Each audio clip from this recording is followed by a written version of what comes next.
va a ser un día muy excelente con la capacidad que ambos, tú allá y yo acá, podríamos establecer un tema, la otredad como elemento principal de esta reunión. La otredad, fíjate que es la primera vez que en este espacio de análisis o en los espacios de análisis platicamos sobre este tema y me parece sumamente relevante, interesante y además necesario para que la audiencia también, ojalá también se interese.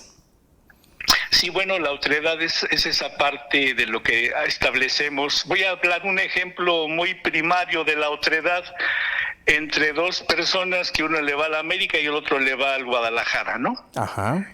Esa situación, tú crees que es mejor tu equipo, yo creo que es mejor el mío. Y ahí empieza este sentido de la discusión, que para mí ese deporte, y válgase el respeto a los que tienen esa afición, pues pienso que esa es una forma ejemplar de decir la otredad, pero también es biológica. Y dentro de este principio, ese sentido de la otredad como excelente grupo que tengo yo, de sociedad a la que pertenezco yo, y tú que perteneces a una inferior sociedad, no fuimos a la escuela juntos, a la escuela de paga, ¿verdad? Entonces, ese elemento de la otredad siempre va a ser un camino muy dirigido hacia el racismo, mi querido amigo. Y es la falaz ideología que determina lo biológico, pero fíjate que aquí tenemos a un Adolfo Hitler nuevo, se llama el señor Donald Trump. Este hombre nos ha hecho creer que su raza es superior, ¿no? O el sueño americano también, ¿no? Y que ese sueño americano nos está llevando siempre hacia una cosmovisión del señor Trump, pero este señor lo que está haciendo es crear un racismo realmente pues muy perjudicial para la humanidad, mi querido amigo. El nuevo Hitler del mundo. Fíjate que está bastante interesante esto que tú comentas. Se escucharía quizá muy fuerte para algunos por la atrocidad que ocurrió con Hitler mientras estuvo vigente en Alemania en esa etapa tan cruenta y tan dolorosa para el mundo, pero Donald Trump ha manifestado ya rasgos de que no solamente quiere gobernar su país, sino todo el mundo. No, allí hay un problema superior. Allí la parte tenemos que entender que este hombre, cuando es joven, alguna vez fue joven, ¿verdad? Este hombre se mete a leer a Schopenhauer y a Federico Nietzsche, quiero decirte, ¿no? Schopenhauer, pues es uno de los hombres con la herencia de Immanuel Kant, que es esencialmente ese hombre pensante, ¿no? Pero Federico Nietzsche, que estamos viviendo la era nietzscheana, fíjate bien, en su libro que dice Así habla Zaratustra, tengo un párrafo que dice: el superhombre es lo que yo amo. Ajá. Él es para mí lo primero y lo único. Y no el hombre, no el prójimo, no el pobre, no el que sufre. Ese es el sentido del Señor que tenemos acá arriba como vecino y no lo estamos viendo bien. Bueno, está haciendo algo muy interesante, está despertando a su pueblo porque en sí el gringo es ñoño, es perezoso, ¿sí? Pero ahora que estamos viviendo la época de Trump, pues estos vecinos norteamericanos, hablo del pueblo norteamericano, pues ya se dio cuenta que hay que despertar de este tipo de situaciones y nosotros no estamos muy lejos de eso, mi querido amigo, ¿no? Operación Enjambre del Estado de México te está dando un sentido muy triste de lo que es el voto popular, ¿verdad? Fíjate cuántos tipos tienen esta coordinación con los grupos del crimen organizado y cómo han salido uno por uno estableciendo que no es más que el proceso democrático el que los llevó al poder, mi querido amigo. Oye, pues qué interesante, mi estimado. ¿Cuál es el escenario que tú visualizas, ya que metiste a Donald Trump en este tema por sus rasgos ahí parecidos a Hitler, que insisto, me parece que para algunos puede sonar fuerte, pero yo creo que no lo es, sí tiene varios rasgos de ese personaje? ¿Cuál sería el escenario que tú visualizas en caso de que esto no tuviera un freno? Bueno, voy a hablar del río Bravo para abajo, ¿verdad? No del río Bravo para arriba.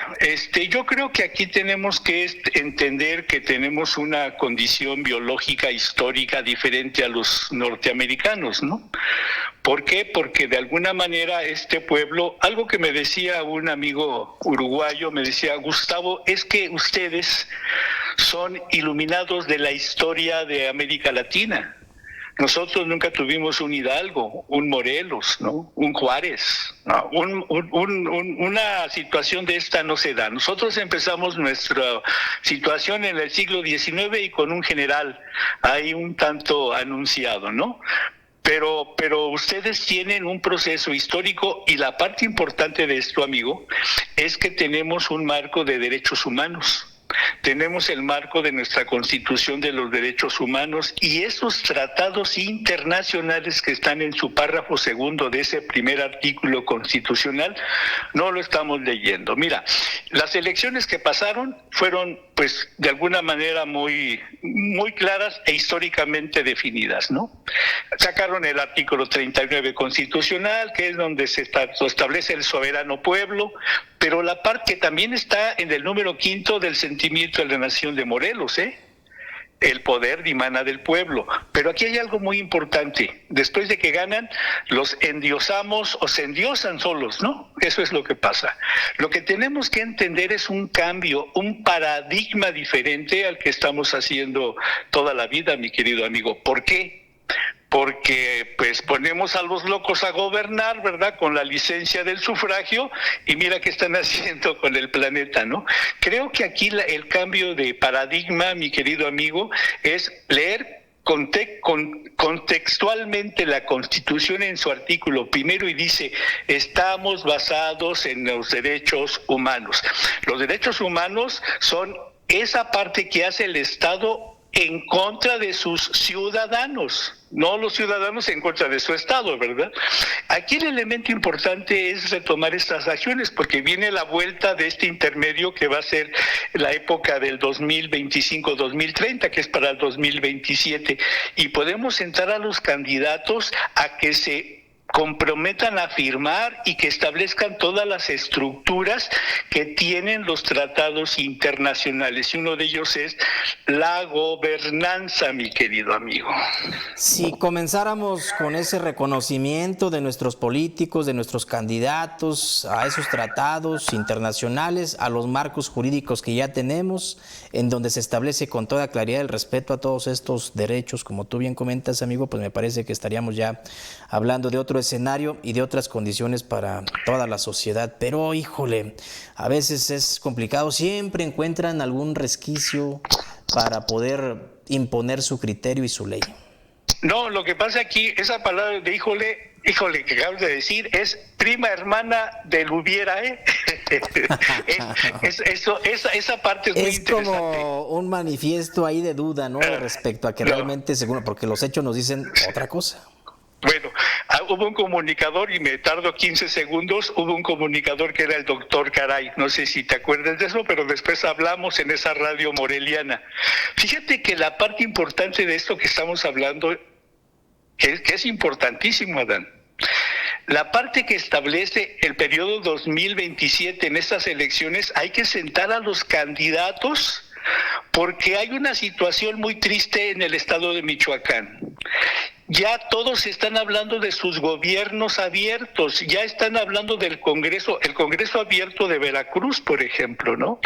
Hay algo muy importante. Fíjate que me toca hacer en Veracruz, en el Congreso del Estado, estando como asesor de Morena, integrar la Agenda 2030 en la Ley Orgánica Municipal del Estado de Veracruz. Aquí les digo a los diputados, ya se cuenta que les pregunto la hora, ¿no? O sea, oigan, diputados, ustedes no tienen idea de meter la Agenda 2030 como parte de la ley orgánica. ¿Y cuándo vienes a Morelia? De verdad, son evasivos. Y ahora, el Congreso del Estado está presumiendo ser abierto, pero no vemos ninguna acción de un Congreso abierto. Mira, Dan, hay dos cosas que tenemos que tomar en cuenta. El mundo está cambiando. Y los medios de comunicación siguen pasivos, siguen haciendo sus noticias con esas mujeres que leen noticias, ¿no? Porque ni reporteras son, y son esa estrategia que ya se ve añeja, cansada, sepia, ¿no? De la cuestión de la comunicación. Hay que establecer que estamos basados, y mira qué organizados somos. Hace 8 días hablábamos del Día de la Tierra, ¿no? Pero ese Día de la Tierra se establece que es el concepto de un cambio radical que tenemos con los pueblos indígenas. El 17 de diciembre, el gobierno del Estado publica ya en el diario oficial del Estado la reforma a las leyes indígenas, y se habla ya del cuarto orden de gobierno. Yo hasta ahora no he leído en ninguna parte, mi querido amigo, ese término del cuarto orden de gobierno. Es decir, nos está ganando la historia, nos está ganando los hechos consumados, porque ya está en la Constitución esta reforma constitucional donde el cuarto orden de gobierno son los pueblos indígenas. Es decir, creo que tenemos que tener una renovada actitud ante los medios de comunicación, mi querido amigo. Es correcto, tiene ya una vigencia ese concepto que tú comentas. Déjame decirte que a nosotros ahí sí no nos viene el saco, porque nosotros sí le hemos dado harto vuelo aquí al tema, y me parece que es uno de los desafíos principales que tenemos todos los medios de comunicación para familiarizarnos con esas nuevas temáticas que hoy están ahí, como digo, vigentes, y que muchas veces quedan sueltas o no las explicamos ni las abordamos de manera profunda como se merece. Mi estimado amigo, se nos ha agotado el tiempo, te agradezco mucho. Una reflexión final en unos segundos, a pesar de que le vayas al Guadalajara, porque por ahí empezaste. Amigo, soy abstemio del deporte popular, por favor. Bueno, una cosa importante, voy a redondear esto en 15 segundos. Tenemos que cambiar porque ya nos alcanzó el destino, y el destino es que este bello estado de Michoacán tiene una historia ejemplar. Tiene una historia realmente importante, y si nos basamos a eso, tendríamos que tomar, y fíjate qué interesante lo que te voy a decir, la estructura del cambio no viene de los gobiernos, viene de las personas, y creo que el medio de comunicación al que tú representas, amigo, puede ser el paradigma emergente que necesitamos en los medios de comunicación. Un abrazo, mi querido amigo. Te has ganado un café, mi estimado. Muchas gracias. Hasta pronto. Hasta pronto, gracias, un abrazo. Bueno, pues es la reflexión, el análisis de los temas con Gustavo Miranda, y vamos con esta una nueva pausa, no le cambie, son las 8 de la mañana con 31 minutos. Radio Psicofonía con Gustavo Miranda. Gustavo Miranda. El espacio líder de la información en nuestra ciudad. Primera Plana Noticias.